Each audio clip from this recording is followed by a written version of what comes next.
I mean, we're all trying to figure out the next generation in a way.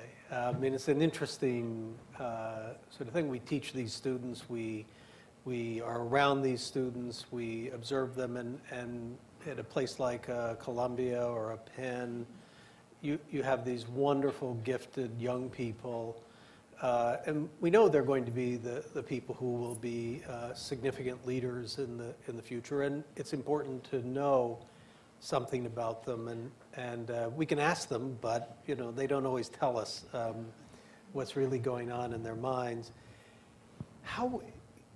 If it is true that the ways in which people respond are sort of the great questions of the time, or what they perceive to be the great questions of the time, and I think for Judy's and my generation, it would sort of start with civil rights, and then it spread to the Vietnam War, and I mean this animated an enormous amount of human action among the younger generation, and spread over into the environmental movement and this and that.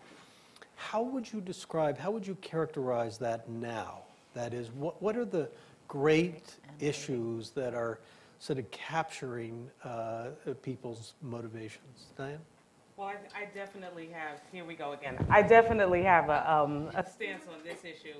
Prior to being with NYC Service, working at the mayor's office, I was with an organization, City Year, and before that, Achievement First. I would say one of the things I think this generation, I do think one important question is how are we defining generations? Yeah. I would say a lot of what we are seeing, the larger service organizations, the City Years, the Teach for Americas, they didn't come out of this current generation. And so we actually are seeing the work, I think, of a past generation, and we're seeing how the current generation is responding to that call. Right. But I think one thing that has become clear to me is that we do think many of us think the civil rights issue of our time is manifesting itself in the achievement gap.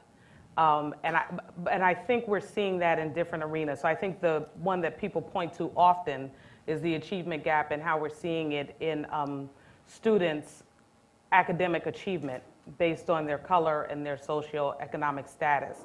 But I would also say that we are beginning to see a gap in just standard quality of life issues, health. What type of insurance can you actually have, or you have no insurance, and so what type of medical care do you have?